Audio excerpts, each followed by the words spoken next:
Baik, acara mentoring fest untuk bulan Oktober kita mulai saja langsung. Untuk mempersingkat waktu, kita sudah lewat 2 menit dari jadwal yang sudah ditentukan. Baik, malam ini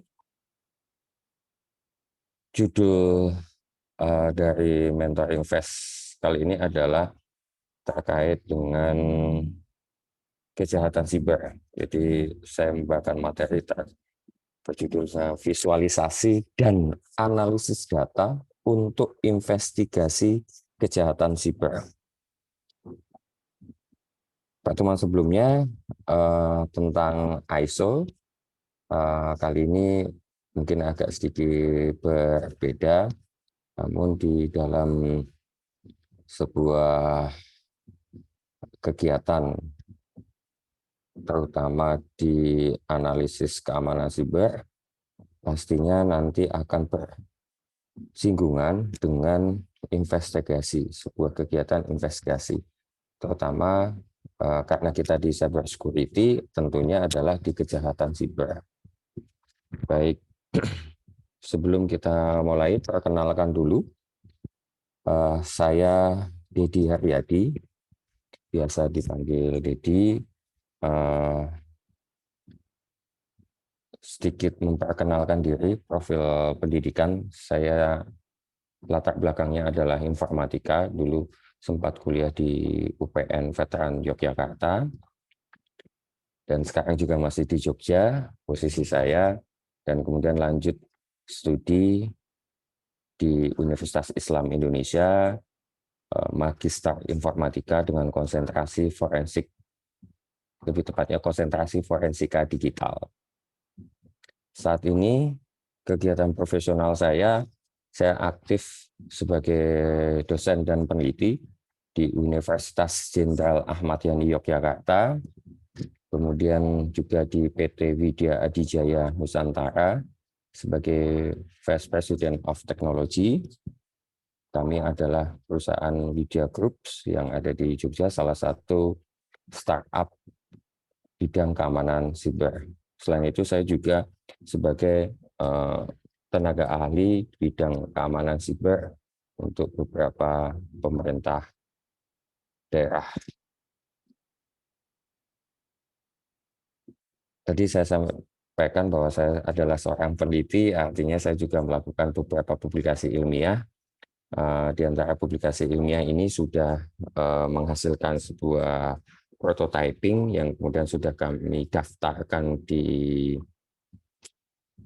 Ditjen Kekayaan Intelektual Kementerian Hukum dan HAM. Di antaranya adalah di tahun 2019 saya pernah melakukan perancangan terkait cyber profiling untuk terorisme di Indonesia menggunakan Telegram bot berbasis OSINT. Kemudian juga mengembangkan aplikasi untuk vulnerability identification berbasis hybrid apps. Ada juga istilah vulnerability assessment karena kebetulan teori atau panduan yang kami gunakan adalah ISAF yang di sana menyebutkan vulnerability identification, maka kami menyebutnya vulnerability identification. Dan ini kami sebut sebagai aplikasi namanya Bangkolo. Kemudian juga untuk forensik ada Laron. Sebenarnya Laron ini sudah pernah kami buat tahun 2015. Hanya ini diluncurkan kembali dengan versi 2 yang fokus untuk mengakuisisi sebuah percakapan di WhatsApp, terutama di WhatsApp-nya yang berjalan di sistem operasi Android. Dan di tahun 2021 bersama dengan PT Widya Adijaya Nusantara atau Widya Security, kami membangun sebuah aplikasi information gathering. Metodenya menggunakan hybrid scan. Jadi di information gathering ini ada metodenya passive scan, active scan, maka kemudian digabungkan menjadi hybrid scan, dan ini berbasisnya grafis. yang sebelumnya berbasis teks, kemudian dibuat berbasis grafis. Kemudian terakhir pembuatan aplikasi untuk forensik perangkat Xiaomi Smart Router. Jadi saat ini banyak smart router beredar di pasaran, di antaranya adalah produk Xiaomi. Ini kemudian kami melakukan analisis dan akhirnya kami bisa membuat aplikasi bagaimana melakukan akuisisi barang bukti elektronik yang terdapat pada aplikasi yang berjalan pada Xiaomi Smart Router. Sebenarnya ada satu lagi untuk backdoor scanner. Atau misalkan rekan-rekan peserta dari TSA bisa mengunjungi daftar publikasi saya ada di Google Scholar. Ini ada linknya ada di layar yang sudah tertampil s.id/milisdat. Silakan bisa dibaca-baca, barangkali bisa menjadi inspirasi atau bahkan menjadi referensi untuk mengerjakan tugas akhir nantinya. Baik, materi di awal saya akan mencoba bercerita sedikit. Ini saya kutip sebenarnya dari presentasi Bapak Kepala Badan Siber dan Sandi Negara. Beliau bercerita waktu itu saat saya mengikuti acara beliau bahwa ruang siber Indonesia ini cukup variatif, dinamis, bahkan luar biasa, sehingga di dalam ruang siber Indonesia ini terdapat berbagai macam ancaman, bahkan tahun 2019, tahun 2020, tahun 2021 dicatat oleh Pusom Kapsimnas ini selalu meningkat ternyata. Serangan ini tidak hanya bersifat teknis, ternyata juga bersifat sosial. Nah, rekan-rekan peserta TSA ini adalah nantinya akan menjadi garda atau bagian dari pengamanan ruang siber Indonesia. Karena ruang siber Indonesia ini juga menyangkut beberapa sektor yang harus dilindungi atau kita proteksi bersama, yaitu diantara ada sektor pemerintah, ada sektor energi, transportasi, keuangan, kesehatan, teknologi informasi dan komunikasi, misalkan seperti ISP, pangan, dan pertahanan. Dari sektor tersebut, ada beberapa hal persiapan terkait pemantauan terkait dengan serangan siber sebagai wujud kewaspadaan, yaitu telah dibangun National Computer Security Incident Response Team. Ini di bawah BSSN langsung. Kemudian ada yang bersifat sektoral juga, Computer Security Incident Response Team, yang tadi berdasarkan dari sektor-sektor tadi. Kemudian ada juga yang bersifatnya adalah Computer Security Incident Response Team organisasi. Kalau yang organisasi misalkan nanti ada GovCisart Kabupaten X, Kota Y, dan sebagainya, provinsi atau kementerian gitu. Kalau yang sektoral ya nyebutnya misalkan untuk GovCisart, kemudian ada lagi HealthCisart misalkan, dan sebagainya.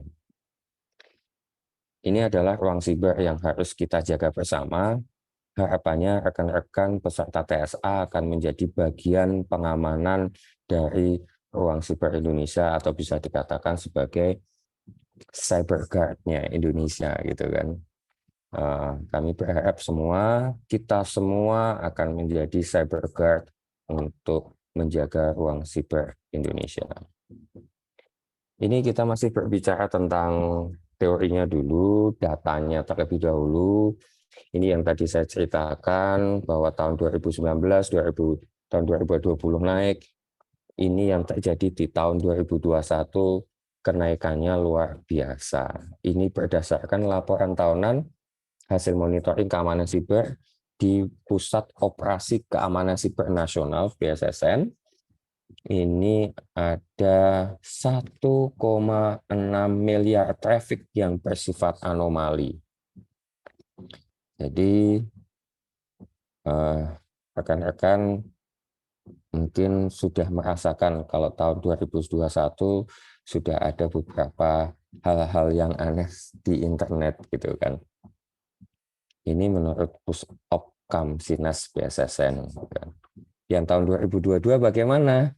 Kita tunggu saja bukan akhir tahun, kita tunggu awal tahun depan karena rekan-rekan dari BSSN pasti akan bekerja untuk mencatat semua informasi terkait hal tersebut. Sedikit berbeda, namun sama. Ini kebetulan juga dari BSSN yang bekerja sama dengan Indonesia Honeynet Project. Kebetulan yang dicatat ini adalah serangan malware dari sensor-sensor yang terpasang di seluruh Indonesia. Lumayan banyak, bukan lumayan, justru sebenarnya banyak. Namun pada sensor yang dipasang oleh IHP, Indonesia Honeynet Project, ini bulan tertingginya adalah sekitar bulan Februari, Maret, gitu kan. Berbeda dengan yang anomali traffic. Anomali traffic ini justru di akhir tahun meningkat. Ini adalah serangan malware. Kalau tadi adalah anomali, kemudian yang ini adalah serangan malware. Nah, untuk potensi serangan siber di tahun 2021 seperti apa yang sudah Widya Security catat? Widya Security tadi sudah saya sampaikan adalah sebuah startup bidang keamanan siber yang melakukan beberapa evaluasi, konsultasi, dan sebagainya. Ini adalah hasil dari survei berdasarkan sensor yang sudah kami pasang dan evaluasi. Ternyata tahun 2021 juga menarik. Dari bulan Juni sampai bulan Desember ini dinamikanya luar biasa, naik turun. Setelah kami catat selama 1 tahun, potensi serangannya adalah kurang lebih 23,72%. Artinya, dari hal ini kami simpulkan bahwa setiap orang yang terhubung ke internet pasti memiliki potensi terkena serangan siber. Nah, nilai potensinya berapa? Nilai potensinya kurang lebih di angka 23,72%. Dan kami akhirnya bisa menghalau. Jadi ada besar akses internet yang mempunyai potensi, kami menganggapnya itu adalah potensi, belum menganggap itu sebuah serangan, berbeda dengan analisis dari IHP yang mencatat serangan malware, ataupun Puspopcam Sinas yang mencatat anomali, sedangkan kami adalah mencatat atau memperkirakan potensinya. Kira-kira kalau kita terhubung ke internet, potensi serangan sibernya berapa persen? Nah, kurang lebih yang dicatat adalah dalam 1 tahun kurang lebih di angka 23% ini. Jadi siapapun yang terhubung ke internet punya potensi. Dulu saya pernah mengikuti sebuah seminar dan ada salah satu peserta bertanya bagaimana supaya kita aman dari internet. Maka jawabannya ya kabelnya dicabut. Ya betul, memang supaya kita aman, kita tidak terhubung ke internet atau terhubung dengan jaringan manapun. Dan ini kemudian kami buktikan ternyata betul, saat kita terhubung ke internet, kita punya potensi kurang lebih di 23%. Apakah kita bisa menghalaunya? Apakah kita bisa menghindar? Pasti kita bisa. Ya minimal kita bisa melakukan minimalisir, tidak menghalau 100%, namun meminimalisir. Karena sebuah security ini bukan sebuah produk, sekali lagi, security adalah proses. Jadi, apapun yang kita kembangkan itu adalah bagian dari proses. Tujuannya adalah melakukan minimalisir tentunya. tidak bisa 100% terhalau. Ini yang perlu disampaikan kepada stakeholder kita atau kepada pelanggan kita bahwa security itu adalah proses. Sedangkan tujuannya melakukan pengamanan adalah melakukan meminimalisir dari serangan siber tersebut. Baik, kita tadi bicara tentang serangan siber. Ini teman-teman ada yang bisa meninggalkan di kolom chat ini apa? Kalau di kelompok saya, kebetulan saya dari kelompok C, kemudian saya memandu kelompok 3 dan 4. Ini sudah pernah kami sampaikan sebenarnya. Mungkin ada yang mau menyampaikan ini apa? Apakah ada kaitannya dengan keamanan siber? Ini ada kaitannya, teman-teman. Ini adalah pemetaan intelijen signal agency di seluruh dunia. Ini saya ambil betul sekali nama badan siber di seluruh dunia. Betul sekali. Terima kasih Mas Hendra. Betul sekali. Ini saya dapatkan dari Museum Sandi yang kebetulan di bawah koordinasi Badan Siber dan Sandi Negara. Lokasinya aja di Jogja. Ayo teman-teman kalau mau main ke Jogja silahkan mampir di mampir ke Museum Sandi yang kebetulan memang di bawah koordinasi Badan Siber dan Sandi Negara. Nah ini peta saya dapatkan di sana. Saya minta izin bisa difoto enggak nih? Wah, menarik sekali jika dilihat bahwa kita dikelilingi oleh beberapa negara yang memang melakukan pengumpulan informasi terkait dengan signal, ada badannya. Bahkan tetangga kita yang paling timur, misalkan Papua New Guinea juga punya. Agak ke selatan ada Australia, Brunei ada, Malaysia ada, Singapura pasti ada. Ini yang tetangga-tetangga kita gitu kan. Atau di ASEAN sendiri ada Filipina juga diantaranya. Nah, malam ini kita juga sebenarnya melakukan analisis yang berdasarkan dari intelligent collection system. Nah, jadi di Amerika intelligent collection system ini atau intelligent collection source-nya dibagi menjadi 5 untuk di Amerika. Ada yang namanya open source, makanya kita kenal sebagai open source intelligence atau OSINT. Kemudian ada human intelligence. Kalau ini sudah tidak asing pasti rekan-rekan ada CIA gitu kan. Kemudian ada machine measurement and signature intelligence dan ada signal intelligence tadi. Kalau di Amerika ada NSA, National Security Agency. Kemudian ada lagi yang dikenal sebagai IMIN. IMIN itu bukan admin ya. IMIN ini kepanjangannya dari Imagery Intelligence. Mari kita coba kupas satu persatu. Apakah nanti ada korelasinya dengan keamanan siber? Beririsan pastinya. Tapi mari kita cek satu persatu. Inilah yang namanya Imagery Intelligence. Ini salah satu ilustrasi yang mungkin sering rekan-rekan lihat, misalkan di film gitu kan, atau di game misalkan, atau kita sendiri sudah menggunakannya itu kan. IMIN ini apa aja sih sebenarnya IMIN? Ada misalkan foto in gitu kan, kemudian juga ada GeoIN atau kepanjangannya Geospatial Intelligence. Kebetulan saya melakukan penelitian terkait dengan geospatial intelligence. Penelitiannya sebenarnya bukan terkait geospatial intelligence secara core-nya enggak, tapi saya melakukan siapa sih di dunia ini yang melakukan penelitian terkait geospatial intelligence. Negara mana sih yang paling banyak itu? Negara yang paling banyak melakukan analisis terkait dengan geospatial intelligence itu adalah Amerika kebetulan. Ini teman-teman bisa lihat di publikasi di Google Scholar saya sudah saya cantumkan.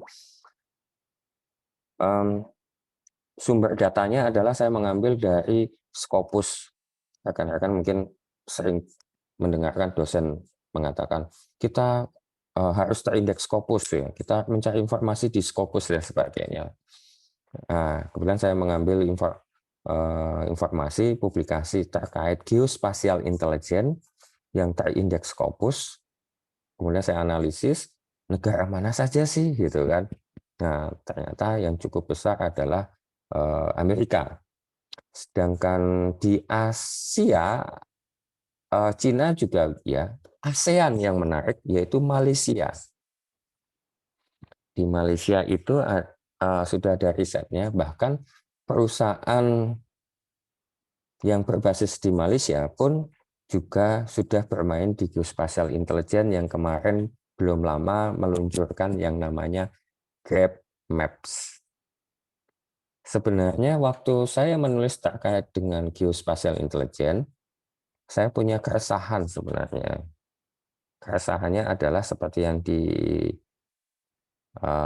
layar, rekan-rekan, ada oknum TNI pada waktu zaman dahulu kala menjadi mata-mata Uni Soviet sebenarnya, bukan Rusia tapi Uni Soviet ya pada waktu itu. Memang kebanyakan adalah IMIN atau QIN adalah terkait dengan intelijen pertahanan. Karena ini bicaranya citra satelit atau foto udara. Zaman dulu kan masih jarang drone ya. Kalau sekarang sudah banyak drone. Nah, ini salah satu tools untuk GeoIN ataupun IMIN. Tapi rekan-rekan sudah menggunakan kok tanpa drone tersebut. Paling sederhana adalah Anda menggunakan Google Maps yang punya fitur Street View misalkan.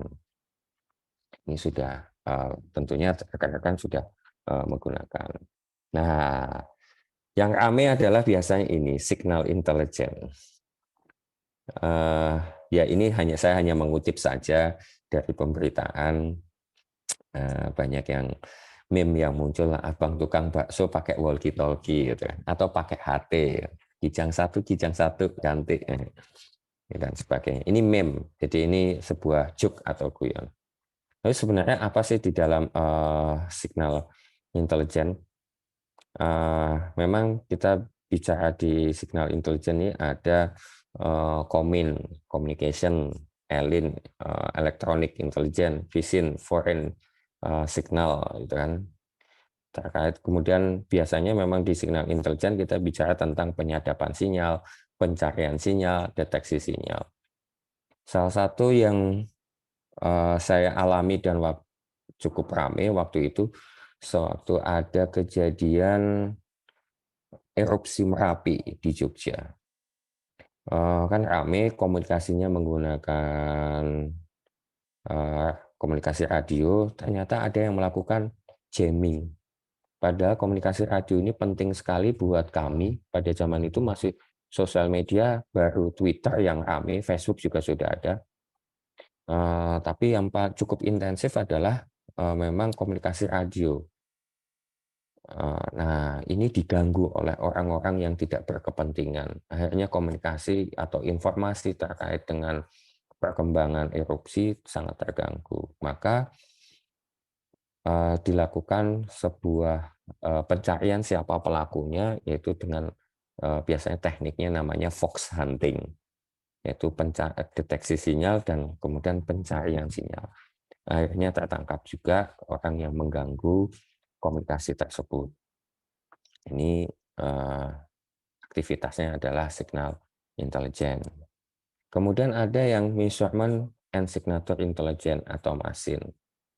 Ini kalau kita lihat perkembangan beberapa waktu lalu, ini terkait dengan contohnya adalah terkait dengan kekuatan perang dari Rusia dan Ukraina.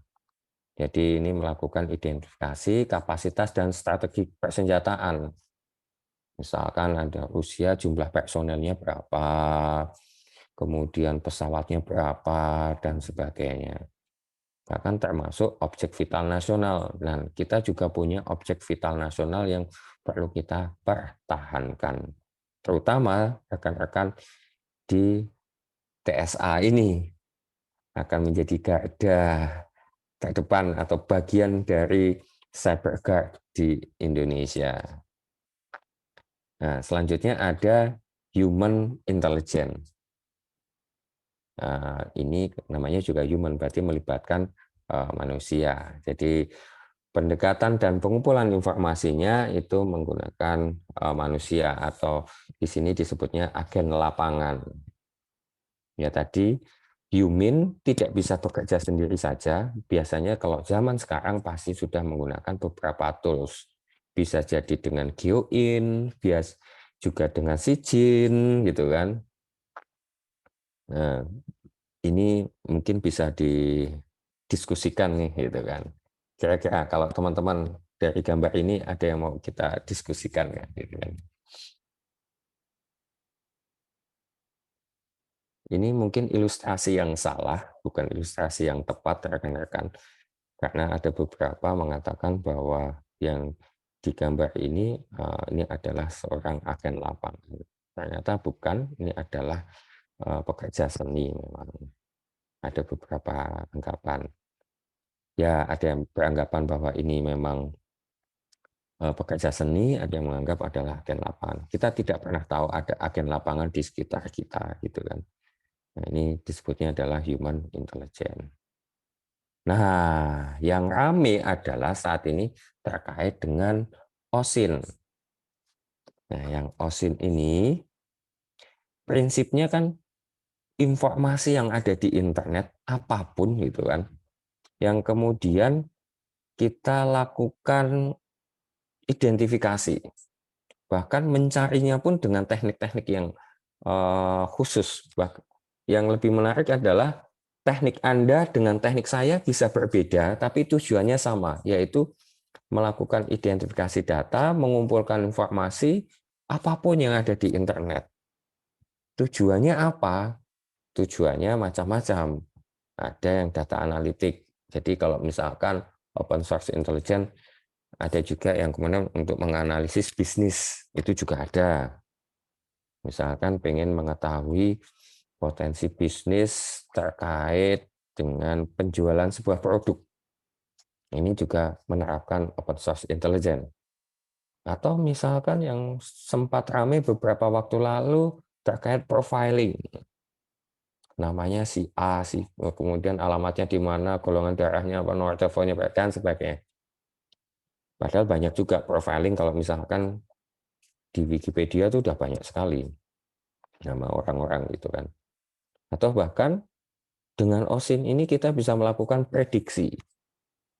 Ada potensi-potensi ancaman keamanan yang tahun depan seperti apa ya gitu kan, bisa jadi.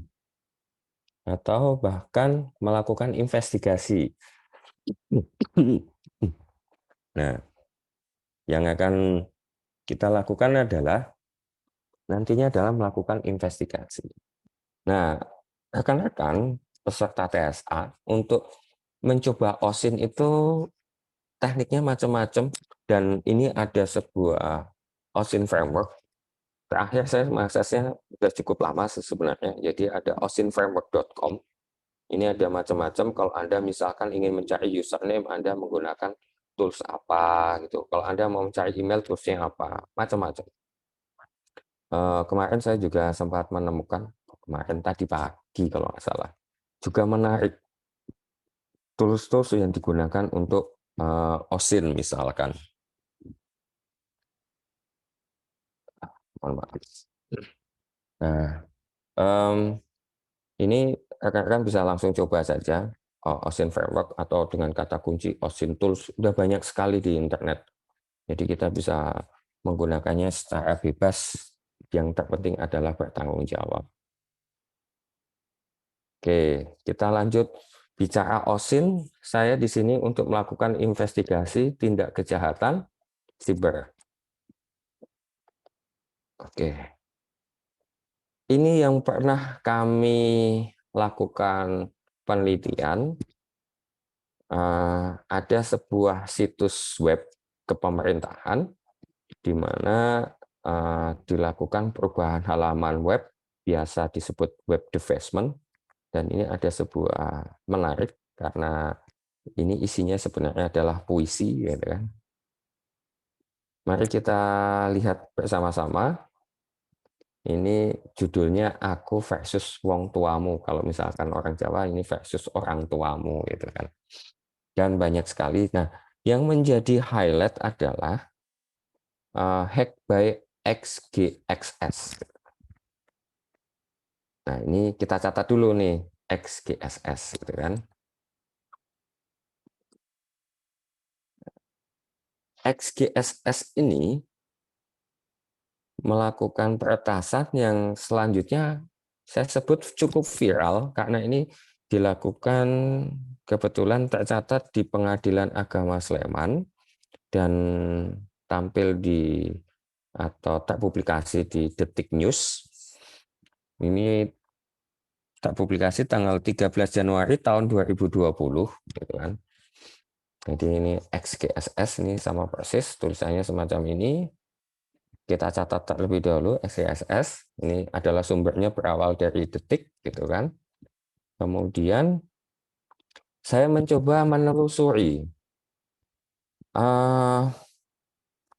bahwa Pengadilan Agama Sleman ini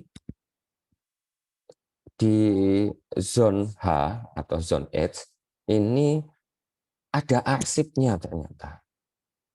Namun yang menulis atau yang melaporkan ke zone H bukan XGSS, tetapi 13 CH-mod 37. Maka dengan hal ini XS dengan 13 CH-mod 37 ini adalah orang yang sama, gitu kan. Baik, ini kita sudah dapat catatan ya. Kemudian kita coba catatan yang berikutnya. Kita cari lagi 13 CH-mod 37 itu siapa? Kita lakukan penelusuran. Tadi namanya juga OSIN ya. Kita cari sana sini, ketemulah sebuah website yang juga diklaim dihack itu oleh 13 CH-mod 37 dan meninggalkan email. Di sana ada tulisan adchacker@gmail.com. Baik, berarti kita sudah punya catatan ya. 3 catatan. XGXS 13 CH-mod 37 adchacker@gmail.com. Kita telusuri lagi. adchacker@gmail.com tertinggal juga pernah meninggalkan jejak di sebuah sekolah. Namanya adalah Agus Dwi Cahyo. Baik, namanya Agus Dwi. Ada Anjay, ada Bima, ada buset kotor banget. Ya ampun, layak tidak ini.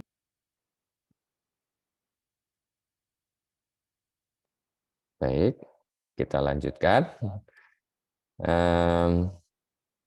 Ada nama Agus Dwi Cahyo. Oke, kita lihat dulu.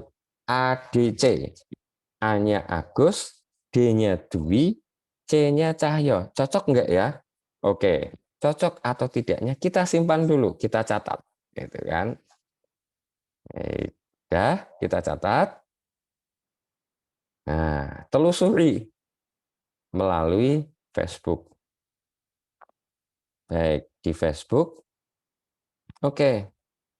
Kita di catatan pertama kita adalah XGSS 13 CH-mod 37, ADC Hacker, dan kemudian Agus Dwi Cahyo.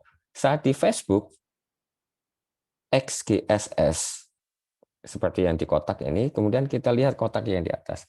Ada tulisan Who is Agus. Oh benar berarti. Yang nomor 1 adalah Agus. Nah, clear ya, Agus, dapat Agus. Nomor 4 Agus, sudah benar. Berarti nomor 3 kemungkinan adalah memang benar Agus Dwi Cahyo, gitu kan. Baik, ini catatan yang atau bahkan kita temukan. Nah, tiba-tiba, gitu kan, tiba-tiba eh, Mas Agus ini di kemudian hari di bulan Juli 2020 ditangkap oleh Barreskrim. Bisa kita lihat di sini ada tersangkanya ADC alias ADC Hacker alias 13 ya 13 CHMO 37 alias XGXS. Dari sekian ini tadi kalau kita lihat kembali dari awal ini terjadi pada 13 Januari tahun 2020 dan ini adalah jamnya 11.24. Berarti Januari, Februari, Maret, April, Mei, Juni, Juli, Bapak ya, 7 bulan ya kurang lebih. Polisi memerlukan waktu untuk melakukan penangkapan 7 bulan. Pengamanan lebih tepatnya, bukan penangkapan. Pengamanan terlebih dahulu. Nah, apakah memang selama itu? Saya yakin tidak. Karena cara mengidentifikasi menggunakan OSIN itu relatif lebih mudah. Hanya yang akan saya tampilkan nanti adalah OSIN yang berbeda dari sudut pandang kami sebagai peneliti. Namun sebagai investigator, digital investigator, sebenarnya untuk menemukan XGSS ini cukup cepat sebenarnya. Beberapa teman-teman bercerita itu cukup cepat.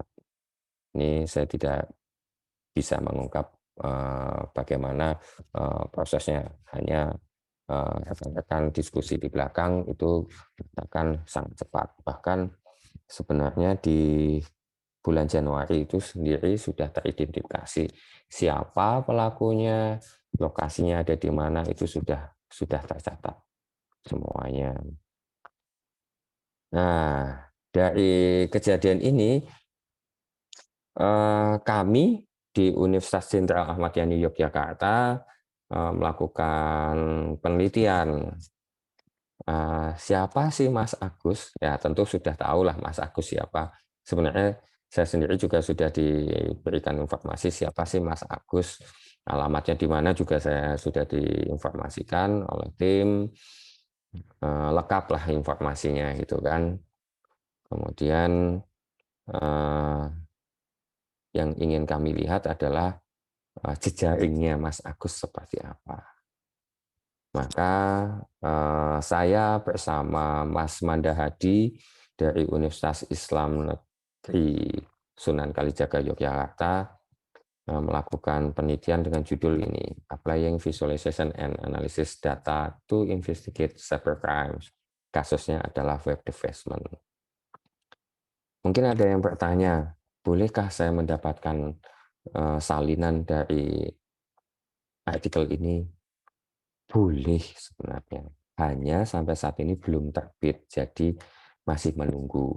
Ini sudah kami publikasikan sejak Desember tahun 2020, namun dari pihak penerbit belum menerbitkan sampai sekarang, masih dalam antrian. Jadi mohon ditunggu. Kalau misalkan sudah terbit, insya Allah akan saya saya catat di Google Scholar.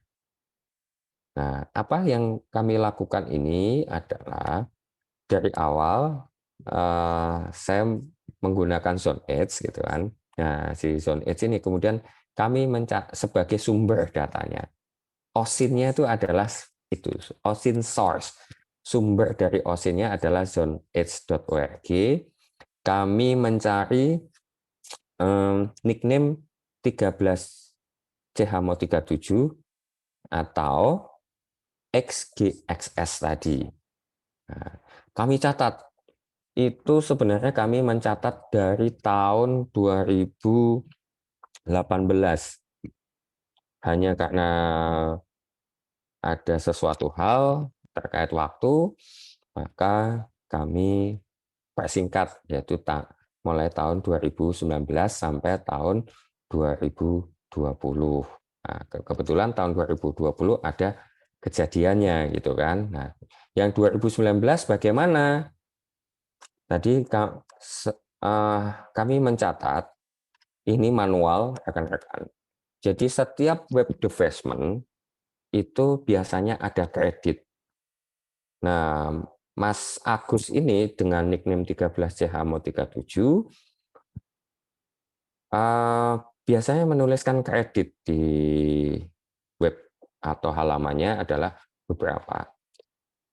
Kami paham, kami sadari bahwa kredit yang ada di halaman tersebut bisa jadi ada pencatutan, titip nama, dan sebagainya, modelnya macam-macam. Namun kami menganggap bahwa ini adalah bagiannya, karena saat Anda mengucapkan terima kasih kepada seseorang, artinya Anda punya korelasi atau Anda berelasi dengan orang yang diucapkan terima kasih. Misalkan berterima kasih kepada Dedi gitu kan. Jadi Anda paling tidak kenal dengan Dedi atau berusaha kenal dengan Dedi, atau Dedi menginspirasi Anda ataupun bagaimanapun caranya. Nah, kami semua ini kami catat. Jadi Mas 13CHMO37 ini menuliskan kreditnya selama tahun 2019 kami catat. Kemudian kami melakukan analisis.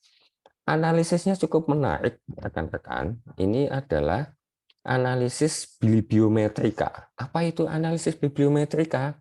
Analisis bibliometrika adalah sebuah analisis untuk melihatkan keterkaitan topik penelitian satu dengan yang lainnya. Jadi kami datanya kami selaraskan sedemikian rupa gitu supaya nanti akhirnya bisa dianalisis dengan aplikasi yang namanya Phosviewer yang berbasisnya bibliometrika gitu kan. Nah, dalam 1 tahun di tahun 2019 ini ada 3 klaster. Mas 13CHMO37 ini memiliki 3 kelompok teman, warna hijau, merah, dan biru. Ini 1 tahun. Nah, kemudian saya coba rapatkan dalam 1 tahun ini, kan ada 12 bulan ya. Jadi saya rapatkan menjadi 12. Nah, kalau jadi 12, Mas 13CHMO37 ini temannya siapa saja? Nah, ini sudah terlihat. Si A, si B, si C, si C, sudah terlihat. Yang sebenarnya kemudian tinggal dilakukan analisis lebih dalam lagi. Ini di tahun 2019. Bagaimana di tahun 2020? Menarik sekali, rekan-rekan. Ini datanya tahun 2020 itu dari bulan Januari sampai bulan Juli saat yang bersangkutan diamankan oleh pihak kepolisian. Ini sangat berbeda dengan di tahun 2019. Masih agak enak gitu kan lihatnya. Kok ini kok kesannya lebih ruwet lagi. Ini karena saking aktifnya beliau gitu kan. Mas 13CHMO37 ini sangat aktif. Berbeda lagi dengan 2019, kita lihat lagi di tahun 2019 nickname XGXS tidak muncul ternyata. Tapi di tahun 2020 mulai muncul. Nah, kemunculan XGXS ini adalah sebagai penyambung dari klaster yang warnanya biru atau kelompok yang warnanya biru. Sedangkan Mas 13CHMO37 ini sebenarnya lebih banyak di warna merah. Tapi teman-temannya sama, biru, hijau, merah gitu kan. Tapi sebagai penyambungnya adalah untuk di klaster biru, salah satunya adalah nickname XGXS ini. Ini 1 tahun ya, 12, masih 12 bulan. Kan 12 bulan. Nah, harusnya 2020 harusnya 12 bulan, tapi kan tertangkapnya di bulan Juli, berarti kan saya anggap 8 bulan, karena bulan Julinya di awal bulan Juli, tetapi ada beberapa aktivitas yang kami curigai gitu. Karena kalau di zone H itu hari ini submit, belum tentu sama pihak Zone 8 kemudian langsung dipublikasikan. Jadi terkadang punya delay gitu kan. Bahkan delaynya ada beberapa yang pernah saya amati 1 bulan. Nah, jadi saya anggap kemudian kami bikin menjadi 8 bulan. Bagaimana di angka 8 bulan? Ternyata masih sama ruwetnya, dalam artian padat gitu kan, rapat sekali gitu kan. Jadi Mas 13 CH 37 ini memang orangnya pintar bergaul, ini banyak teman ini. Jadi juga aktif. Jadi justru tahun 2020 dengan tahun 2019 melihat dari kerapatan ini lebih aktif di tahun 2020 dibandingkan 2019. Ini menarik sebenarnya peta jejaring semacam ini yang selanjutnya bisa ditindaklanjuti lebih lanjut untuk penindakan dan sebagainya. Tapi ini kembali lagi kepada aparat penegak hukum, dalam hal ini adalah pihak kepolisian. Kalau kami dari peneliti ya hanya memberikan sebuah gambaran bahwa tindak kejahatan itu bisa dipetakan dengan cara semacam ini, yaitu dengan teknik atau dengan analisis bibliometrika, sumber datanya dari mana. Jadi yang terpenting adalah saat kita melakukan analisis, sumber datanya apa, kemudian tekniknya seperti apa. Nah, ini bisa untuk melakukan sebuah investigasi. Jadi materi hari ini kurang lebih semacam ini, rekan-rekan. Jadi dengan informasi yang ada di internet sebenarnya kita bisa diolah sedemikian rupa. Saya hanya menyampaikan halaman terakhir. Ini sebuah tulisan. Ini pasti Mbak Resti paham kalau Mbak Resti hadir malam ini. Ini saya ambil foto dari Museum Sandi. Jadi rekan-rekan silahkan bagi yang ke Jogja bisa mampir salah satu museum keamanan siber di dunia bahkan, yaitu di Museum Sandi Yogyakarta. Letaknya ada di pusat kota, jangan khawatir kalau untuk museumnya. Namun untuk peninggalan sejarahnya ada di Kulon Progo, ada berupa rumah.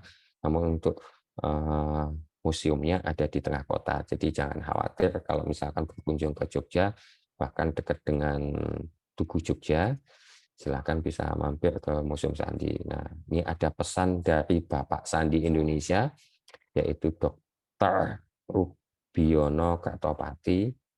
Beliau menyampaikan, ingatlah bahwa kekhilafan satu orang sahaja cukup sudah menyebabkan keruntuhan negara. Maknanya dalam sekali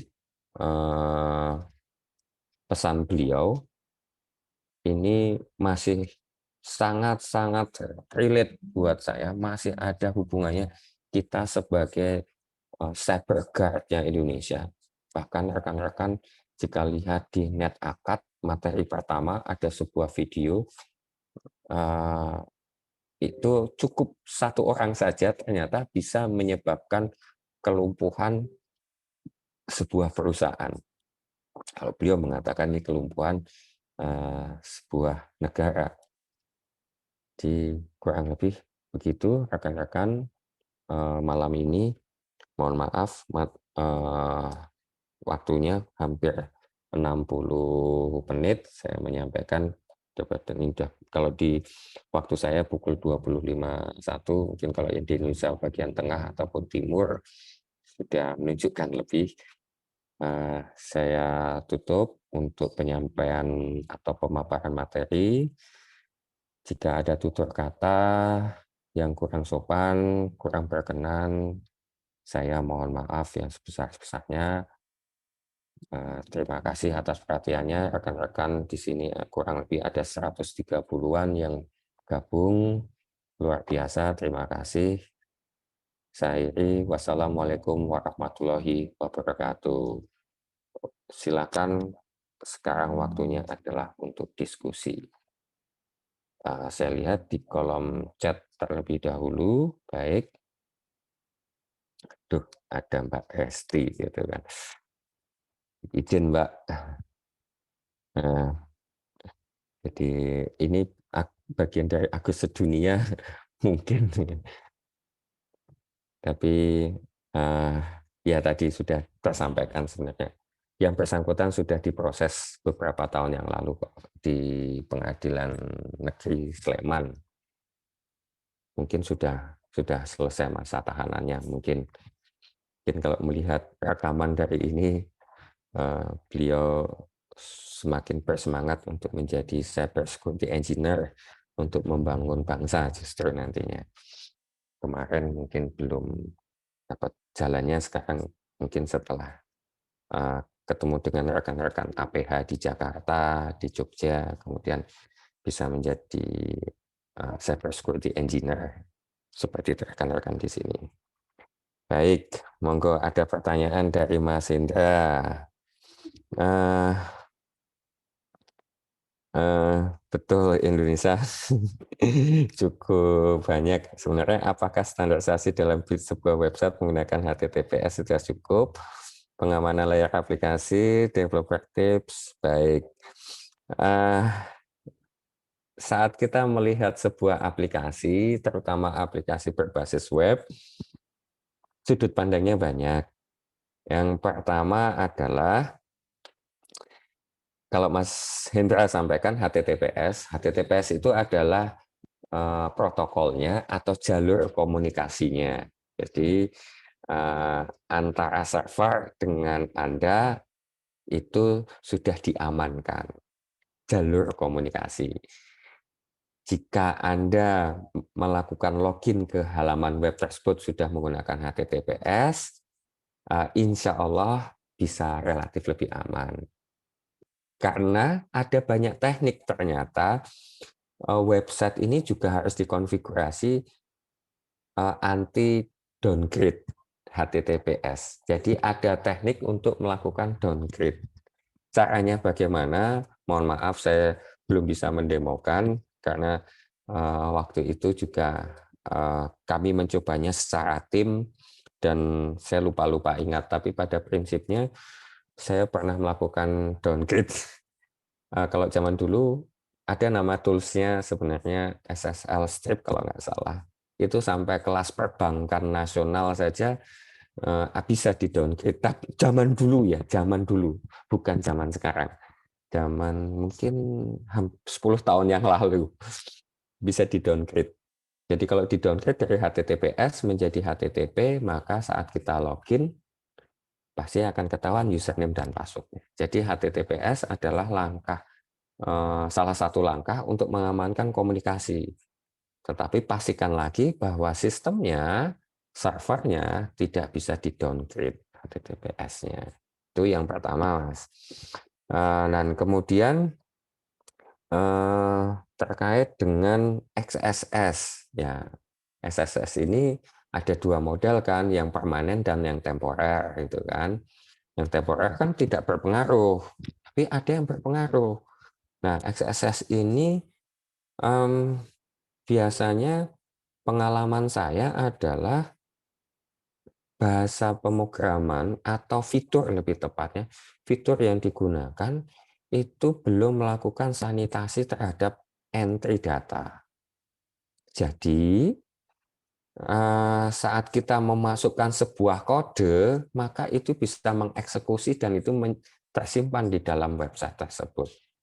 Ada banyak yang kemudian situs web yang masih bisa diserang menggunakan teknik SSS. Nah, biasanya kalau web development, kalau yang SSS tidak tebas indeks. Kalau yang tebas indeks ini memang sudah bisa masuk ke dalam atau bahkan bisa memasukkan web shell atau shell code, kemudian mengambil alih server itu, kemudian sampai jangankan mengubah termasuk basis datanya mungkin gitu dan sebagainya. Jadi salah satu pintu masuk yang perlu diperhatikan adalah fitur dari situs web tersebut terkait inputan. Bagaimana dengan username dan password? login, ya itu pasti.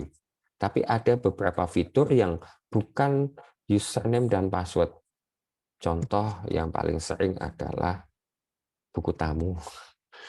Mohon maaf, saya menyampaikan ini rencananya publik ya. Jadi koreksi bersama, ada beberapa yang buku tamu atau apapun yang sifatnya inputan ini belum disanitasi. Jadi memungkinkan tadi Mas Indra betul ada XSS kode yang kemudian disisipkan gitu kan. Nah, betul sekali. Nah, solusinya bagaimana? Solusinya adalah aplikasi yang dibangun sebaiknya harus melakukan pengujian. Kemarin Mbak Resti sudah menyampaikan itu standarisasinya seperti apa. Dari kebijakan, dari kepatuhannya, bahkan dari pimpinannya.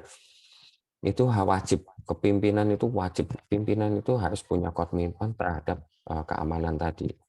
Sampai kita ke teknikal. Nah, pimpinan harus punya kebijakan, contohnya setiap situs web yang dibuat harus dilakukan pengujian sebelum dipublikasikan. Setiap terjadi perubahan juga harus diuji. Alangkah baiknya diujinya dari dua sisi, dari sisi internal maupun dari sisi eksternal.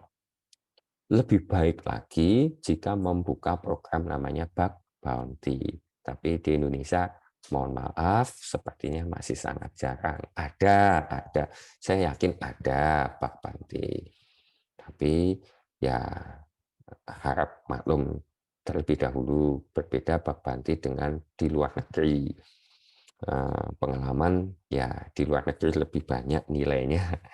Di Indonesia alhamdulillah biasanya ucapan terima kasih dan sertifikat. Syukur-syukur dapat gelas, dapat baju, ya lumayan kan. Tapi ya bersyukur, baju kan juga ada harganya. Sekarang kaos itu harganya 100 ribuan loh. Apalagi dapat kaos yang limited edition itu kan luar biasa gitu kan. Jadi saran saya setiap website itu aplikasi website atau aplikasi apapun, mobile app juga sama, harus dilakukan pengujian sebelum dirilis ke publik. Lebih baiknya diuji menggunakan dua sisi, benar-benar yang independen, yang di luar ataupun yang di internal. Kurang lebih begitu, Mas Hendra. Nah, mungkin nanti ada pertanyaan yang tidak bisa saya jawab, nanti saya mohon maaf. Nah, kemudian ada juga pertanyaan dari Mas Bagus Yoga. Apakah kita bisa menghapus jejak digital? Pesannya adalah jejak digital lebih kejam dibandingkan jejak mantan, katanya begitu. Ada beberapa sosial media yang kemudian mempunyai fitur dalam tanda kutip menghapus jejak ada. Hanya saat kita menghapus jejak, misalkan contoh, saya melakukan publikasi terkait dengan sebuah kecelakaan. Kemudian saya sadar, oh ini nggak layak, saya hapus saja. Gitu. Walaupun saya sudah menghapus, tapi ternyata ada netizen, ada rekan-rekan lain di luar sana sudah melakukan screenshot gitu kan, dan kemudian dipublikasikan ulang. Apa boleh kata, Pak? Jadi kemungkinan menghapusnya ya agak susah gitu kan. Ada beberapa yang jejak-jejaknya rekan-rekan itu bisa terhapus dalam tanda kutip, memang secara umur atau lamanya berkas itu ada di internet itu sudah terlalu lama, bisa kemudian saya kok melihatnya kayak tertumpuk dan kemudian tidak menjadi populer. Tapi sebenarnya tetap bisa dicari sih pelan-pelan gitu kan. Kalau saya mainnya kadang manual ya, kadang saya cari persatu. Tapi namanya manusia, saat saya manual kan nggak sabaran kalau misalkan buka Google gitu, aduh kok sudah halaman ke-10 nggak nemu gitu katakanlah. Ya sudahlah gitu kan. Padahal ketemu tuh di halaman ke-12 atau ke-13, tinggal sedikit saja gitu kan. Nah, ini memang tergantung kesabaran saat mencarinya.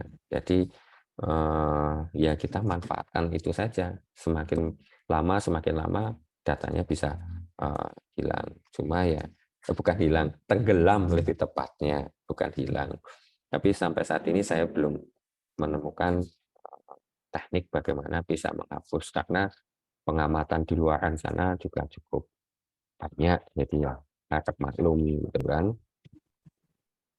Kemudian semoga menjawab ya Mas Bagus ya.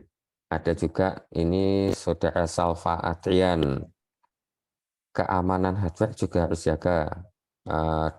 Bukan hanya sebuah sistem saja. Betul sekali. Kebetulan saya menyampaikan materi terkait network defense. Di dalam network defense ini atau pertahanan sistem jaringan, keamanan fisik itu penting.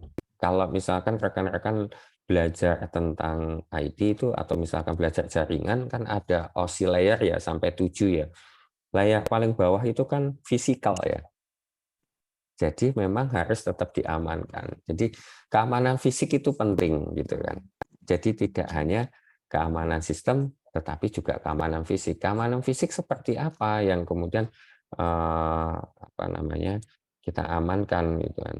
Keamanan fisiknya adalah misalkan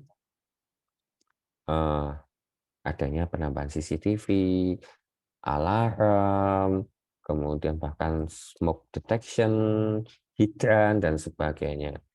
Atau bahkan kalau kita bicara tentang hardware, ada juga yang elektrostatis, Mas, memang. Jadi memang untuk masuk ke dalam sebuah data center, benar-benar kita bebas dari elektrostatis. Yang saya perhatikan, ya, pengalaman saya masuk ke data center, biasanya sepatu saya bukan dihimbau, memang wajib dilepas gitu kan. Nah, apakah itu ada pengaruhnya? Nah, ini kalau rekan-rekan yang kuliah di teknik elektro mungkin akan lebih paham bagaimana menghindari atau menjaga elektrostatis supaya tidak mengganggu hardware. Itu juga memungkinkan. Artinya memang pengamanan secara fisik hardware itu menurut saya sangat penting. Ya, teman-teman bisa memulai memproteksi, misalkan dari kita saja, contoh di rumah gitu kan. Ya bukan berarti Anda di dalam rumah juga aman gitu kan. Komputer laptop ditaruh sembarangan gitu kan. Kebetulan saya pernah kemalingan, jadi ya apa namanya laptop saya hilang, perangkat atau gadget saya juga hilang gitu. Ya itu makanya rumahnya yang harus diamankan juga. Gitu. Jadi keamanan fisik tidak hanya masalah hardware, tapi keamanan fisik juga harus diperhatikan, Mas. Kalau hardware ya ada beberapa yang saya pernah lihat server yang kalau misalkan dibuka gitu, kemudian bunyi tit tit tit gitu. Ada bahasanya namanya. Dulu pernah ada. Saya belum tahu kalau yang sekarang apakah ada pengaruh. Sudah cukup lama saya tidak handle server secara fisik sekarang. Kurang lebih gitu terkait pertanyaan keamanan hardware gitu. Intinya tetap perlu diamankan sebaik mungkin termasuk keamanan. Kemudian dari Mas Cahyo. Nah, ini Mas Cahyo ini kan sebenarnya materi ini sudah rekan-rekan dapatkan nih sebenarnya. Modal pertama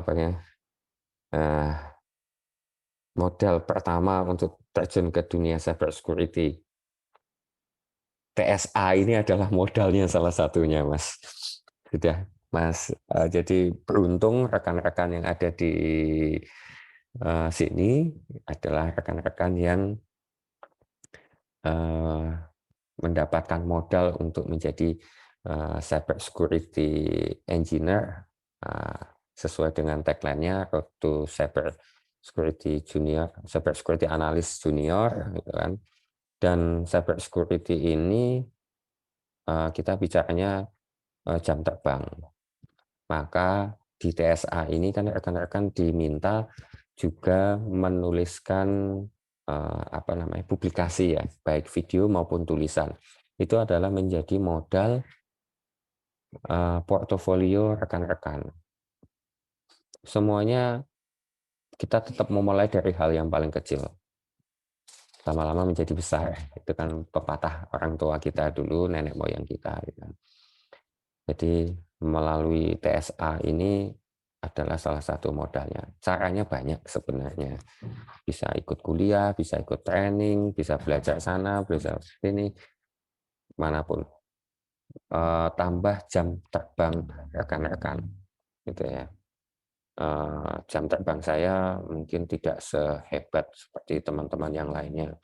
Ada saya punya rekan lulus SMK, walaupun kalau dikatakan sekarang mungkin baru 2 tahun setelah lulus SMK, tapi kemampuannya luar biasa.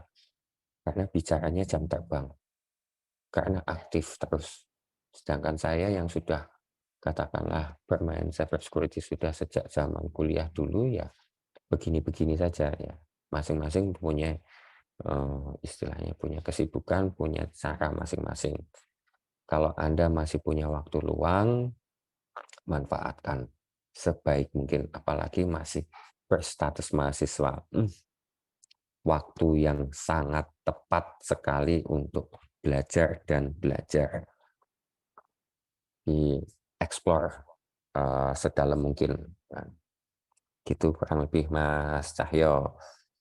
Kemudian betul sekali Mas Hendra, memang keamanan hardware juga didukung secara sistem. Jadi tidak hanya aplikasi tapi sistemnya ya. Jadi servernya juga harus dilakukan hardening. Jadi kalau di kelompok saya itu Mas Cahyo itu dapat tugas kemarin install server ya. Ya, latihan saja install server. Karena nanti ada tahapan lagi. Server itu akan menyala dan nanti akan kita analisis kalau misalkan terjadi sebuah serangan siber. Nah, itu. Jadi kata kuncinya memang betul hardening. Kita harus pastikan apa namanya permit yang mana saja, gitu, apa service mana saja yang diperbolehkan, mana yang tidak boleh. Secara umum prinsip dari keamanan itu adalah ditolak semuanya, yang diterima adalah yang sesuai dengan kebutuhan. Itu prinsipnya. Jadi hardening yang paling sederhana. Kita kalau bicara web apps di Indonesia yang paling populer adalah Apache sama Nginx. Mungkin Light HTTP atau Lightspeed dan sebagainya. Tapi yang populer ini adalah dua ini. Ada macam-macam untuk melakukan hardening dari sisi web server misalkan. Ya selain web server pastinya aplikasinya juga harus aman juga. Gitu. Terima kasih Mas Hendra sudah membantu luar biasa rekan-rekan di sini. Terkait keamanan siber nasional, seberapa bagus infrastruktur? Aduh, saya belum pernah membandingkan, kebetulan Mas Robi nih, saudara Robi, saya belum pernah membandingkan sebagus apa, tetapi bidang keamanan ini kalau kita bicara ada namanya Cyber Security Global Index. Ada Mas, untuk membandingkan kita ranking berapa, mohon maaf saya lupa kita di ranking berapa. Memang kita belum masuk di ranking 10 besar, belum. Tapi saya yakin kita ini bagus, Mas. Bagus. Bahkan engineer kita juga banyak dipakai di luar negeri. Artinya ya buat saya Indonesia jago-jago dong, gitu kan. Bahkan ada apa ya istilahnya, ngebet banget lah. Orang luar negeri itu ngebet banget dengan SDM kita, gitu kan. Jadi ini kan TSA semua teman-teman dari Indonesia semua ya, dan tidak terbuka untuk orang asing kan. Jadi sebenarnya beberapa negara di luar sana membutuhkan tenaga kita, Mas. Banyak, Mas. Karena kita memang jago-jago, Mas. Kemarin misalkan untuk bak banti saja juga ada yang dari Indonesia gitu kan. Kita jago Mas. Saya yakin bahwa kita mampu dan kita harus selalu menunjukkan bahwa kita mampu. Seperti Mbak Esti kemarin menyampaikan terkait dengan sertifikasi gitu kan, sertifikasi profesi. Nah itu juga salah satu menunjukkan bahwa kita juga mampu. Nyatanya kalau Mbak Resti ini punya sertifikasi sudah cukup banyak nih, Bu. Ada CEH sama CHVI katakanlah. Dua hal ini saja sudah termasuk sertifikasi internasional, kan, sudah diakui secara global. Jangankan yang CEH atau yang CHVI tadi ya, Indonesia juga punya kok sertifikasi yang diakui secara global karena kita sudah melakukan kerjasama juga, yaitu sertifikasi BNSP yang dikeluarkan oleh Badan Nasional Sertifikasi Profesi. Ini juga sudah diakui kok ASEAN. Kalau ini nanti kita bisa bicara lebih panjang lah kalau bicara tentang sertifikasi. Karena jadi ada kemarin Mbak Resti itu saya lupa kompetensi ya Mbak, kalau nggak salah. Jadi kompetensi rekan-rekan itu bisa dibuktikan dengan memiliki sertifikasi profesi. Itu salah satunya.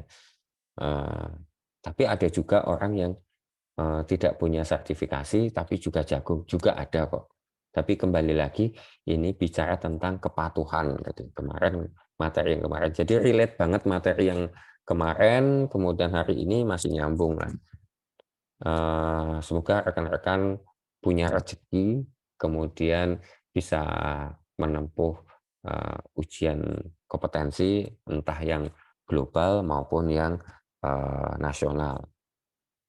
Saya tetap yakin bahwa kita adalah jago, Mas. Kita adalah negara dengan penduduk yang cukup besar di dunia. Yang pertama kalau nggak salah India, kemudian ada Cina, kemudian ada Amerika. Nah, Indonesia kalau negara terbesarnya kita masuk di 10 besar. Tapi kalau untuk indeks secara global untuk cyber security sepertinya belum masuk. Saya mohon maaf, saya belum bisa menjawab secara detail karena saya belum membaca, tapi seingat saya belum masuk ke 10 besar. Tapi sudah bagus, sudah sangat bagus Mas, sudah perkembangannya sudah bagus. Ya, siapa lagi kalau bukan kita-kita lagi yang akan mengamankan negara ini. Seperti pesan Dr. Rubiono ini, tidak saya tutup-tutup. Ya, kekhilafan satu orang saja cukup sudah menyebabkan kerukunan negara. Ya, kitalah yang akan jaga negara kita ini. Kurang lebih gitu, Saudara Robi Widiono, adakah rekan-rekan lain lagi yang akan bertanya atau bukan bertanya, berdiskusi? Saya senang sekali nih punya rekan-rekan di sini. Kita bisa saling berdiskusi gitu. Ada yang mau diskusi kembali? Ini kebetulan sudah menunjukkan pukul 20 lewat berapa nih sekarang? 21.15 kalau di Jogja dan sekitarnya, mungkin kalau di waktu Indonesia Tengah sudah pukul 22, di waktu Indonesia Timur 23. Oke. Adakah yang ingin bertanya, diskusi? Ini ada pesan, jangan lupa melakukan presensi di Google Form yang sudah disiapkan oleh Pak Ismail. Terima kasih Pak Ismail untuk tautan presensinya. Rekan-rekan, jangan lupa untuk presensi. Walaupun sudah malam, tapi kita masih semangat luar biasa. Calon-calon cyber guard Indonesia. Gitu kan. Ada lagi? Oh, open mic. Boleh, silakan. Silakan Mas Hendra untuk Baik, open mic. selamat malam Pak Didi. Mohon maaf Pak, ingin bertanya lagi Pak. Ini kan tadi saya baca Pak, profil autornya Pak Didi di Google Scholar ya Pak, yang mengenai uji penetration testing ini memakai OSP Pak. Nah kebetulan saya udah download ini lama Pak buat referensi saya, dan ternyata ketemu sama Bapak yang menjadi autor penulis pertama ya Pak. Nah, yang ingin saya tanyakan Pak, kebetulan kan ini kan menyangkut tugas akhir saya Pak, sebagai batasan seorang mahasiswa Pak dalam menguji keamanan sebuah website pakai framework OASP ini Pak. Ini kan sebenarnya kan OASP ada banyak ya Pak untuk frameworknya. Contohnya aja network mapping, kemudian vulnerability identification, sama information gathering Pak. Nah, untuk batas mahasiswa sarjana itu Pak, untuk hasil yang akan di look up itu kalau menurut Bapak itu batasnya sampai seperti apa ya Pak ya? Saya soalnya bingung Pak, yang ingin saya coba untuk hasilkan itu nantinya sebenarnya apakah berbahaya apa tidaknya itu Pak untuk dipublikasikan. Soalnya kan nantinya di tugas akhir saya kan report akhirnya kan juga akan publish ke jurnal lain Pak secara open journal system. Nah, menurut Bapak sendiri batasannya seperti apa ya Pak? Terima kasih Pak. Baik, terima kasih Mas Indra. Alhamdulillah kita berjodoh malam ini kita bisa bertemu. Baik, terkait dengan batasan. Pertama dulu adalah dari sisi izinnya dulu, Mas. Pengalaman kami di industri, jadi untuk melakukan penetration testing, kami harus melakukan izin terlebih dahulu. Selain izin adalah kami menandatangani kerjasama terlebih dahulu. Jadi apa yang akan kami lakukan, apa yang kami uji tidak akan kami publikasikan sebelum memang hasilnya sudah keluar. Hasilnya keluar pun hanya untuk perusahaan yang terkait. Ini biasanya untuk di penawaran awal kami akan melakukan negosiasi atau melakukan kerjasama terlebih dahulu. Nah, untuk Mas Indra, misalkan akan melakukan skripsinya terkait dengan pengujian keamanan informasi, pertama Mas Indra pastikan targetnya itu adalah memang yang Anda sudah diizinkan dari pihak kampus atau dari pihak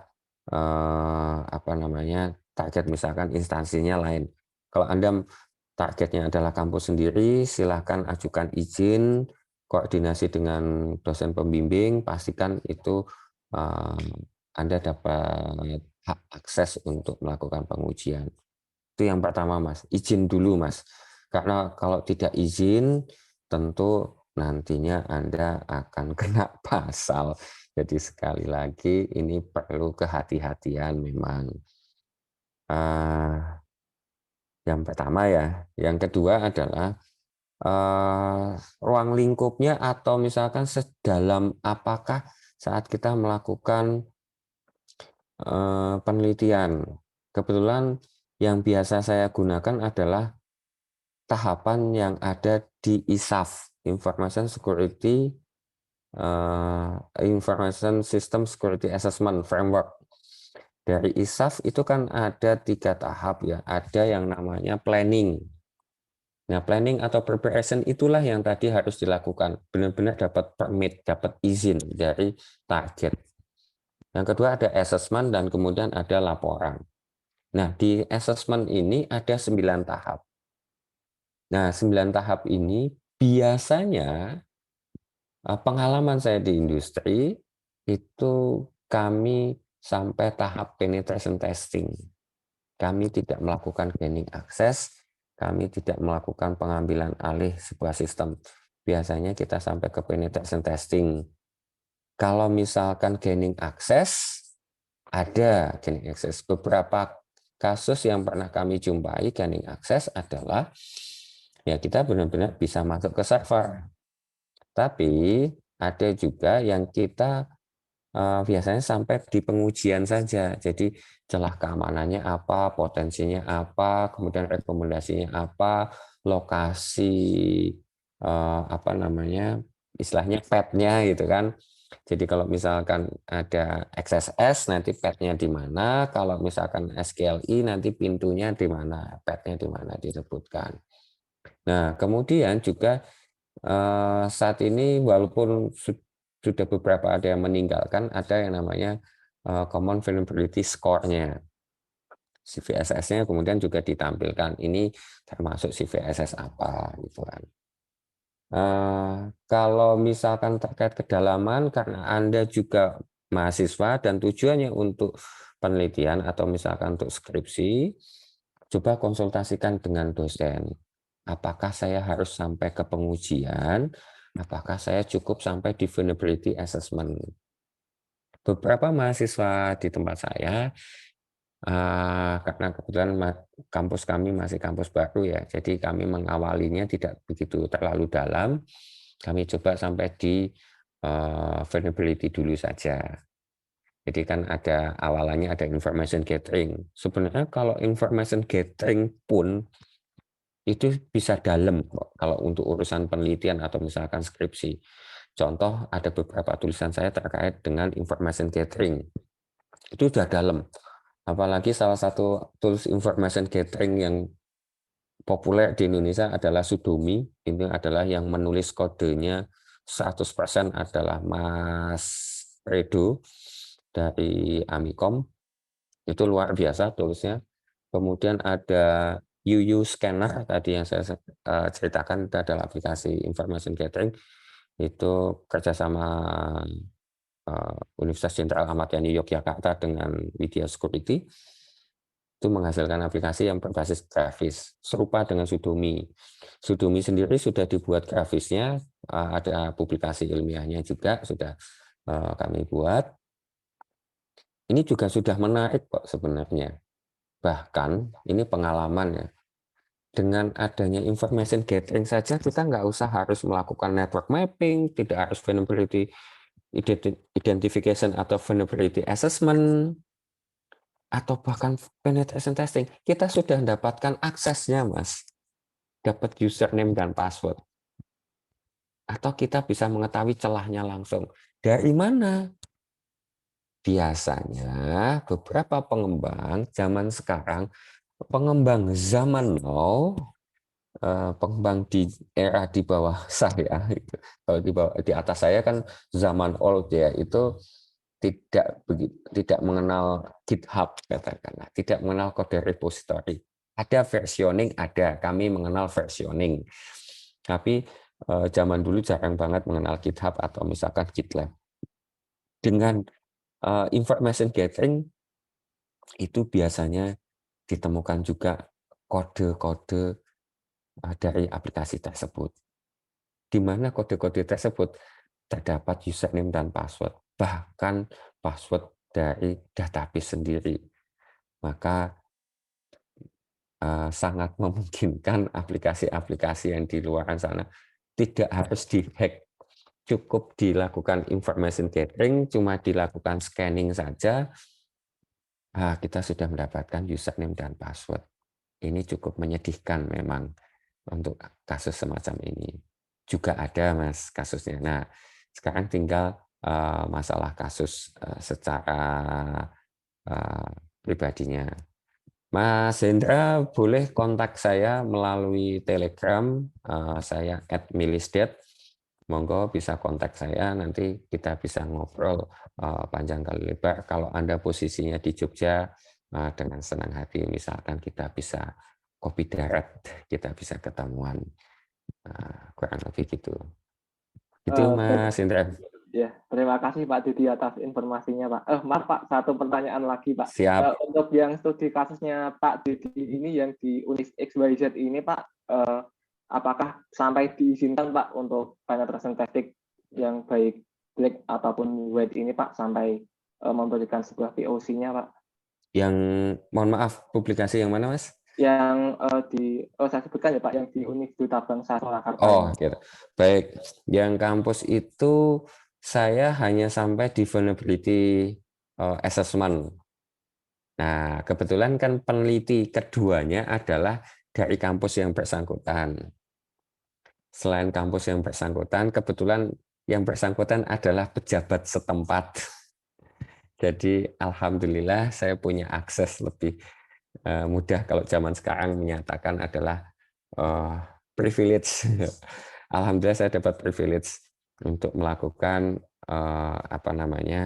pertama information gathering, kemudian network mapping, kemudian sampai ke vulnerability assessment menggunakan OASP ZAP ya.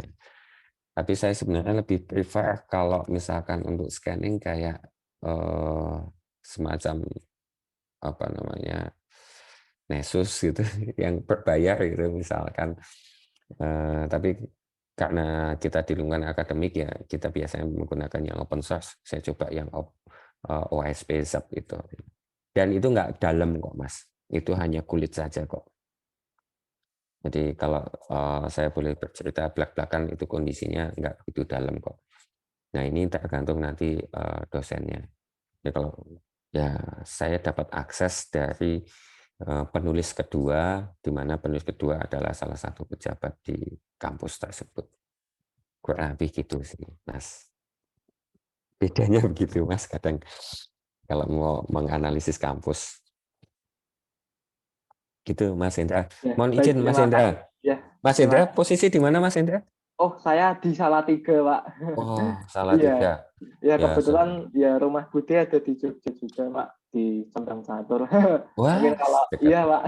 Mungkin kalau dekat. ada kesempatan saya berkunjung, Pak. Kapan-kapan. Baik, Iya, baik. Pak. Ya, Terima terima kasih kasih. Pak Didi atas Oke, insight-nya, Pak. terima kasih Mas Hendra. Bisa kontak saya melalui Telegram @milisdet gitu. Ini biasanya saya juga ngobrol sama teman-teman kelompok C3 dan 4 itu melalui Telegram. Gitu, kira-kira ada yang mau kita diskusikan kembali?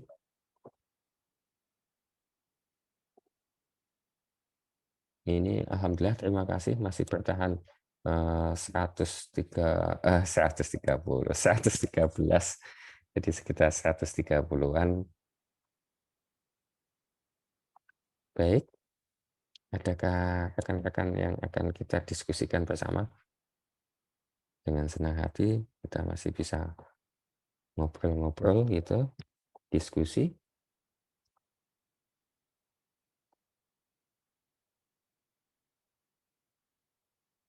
Oke, teman-teman. Adakah yang jangan lupa tetap presensi rekan-rekan untuk presensi di ini mentoring fest. Jadi mentoring fest ini saya sampaikan rekan-rekan biasanya di setiap minggu kan mentor memberikan pemaparan materi, kemudian berbagi pengalaman, dan akhirnya nanti berujung ke diskusi. Biasanya kami di kelompok 3C dan C3 dan C4, biasanya ini adalah jadwal kami untuk evaluasi gitu. Kemudian besok biasanya kemudian presentasi dari rekan-rekan.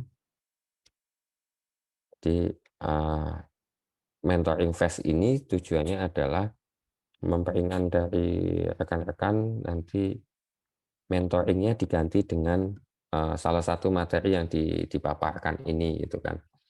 Ada beberapa materi yang siap dipaparkan dan menarik-menarik. Kemarin kalau tidak salah saya membaca besok ada Linux for cyber security misalkan. Kalau kemarin ada ini yang ke depan ya. Kemudian kemarin ada terkait dengan ISO 27XXX gitu kan. Nah, silakan nanti teman-teman rekan-rekan peserta TSA ini bisa memilih materi mentoring yang mana. Tapi kalau bagi di tempat saya di kelompok C3 dan C4 sepertinya on the track karena yang materi ini sudah diulas di pertemuan kedua kalau nggak salah. Jadi memang kita pelan-pelan dulu. Gitu rekan-rekan. Jangan lupa presensi. Ini sudah pukul 21.31 WIB. Tadi kita mulai di pukul 19, jadi waktunya kurang lebih sudah 90 menit. Sudah mendekati dengan 90 menit. Berarti 90 menit ya. Sudah seperti 3 SKS. Baik. Ada yang mau kita diskusikan?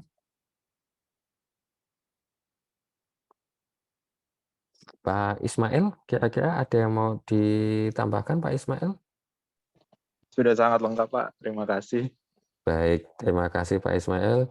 Jika memang tidak ada yang kita diskusikan, Saya tutup saja pertemuan malam ini. Sekali lagi terima kasih dan mohon maaf kalau ada tutur kata yang kurang berkenan, ada yang kurang sopan dari saya. Mohon maaf yang sebesar-besarnya. Sampai jumpa di Mentoring Fest dengan materi yang lebih menarik lagi. Saya Iri, wassalamualaikum warahmatullahi wabarakatuh. Ruang ditutup. Waalaikumsalam warahmatullahi wabarakatuh. Terima kasih, Pak.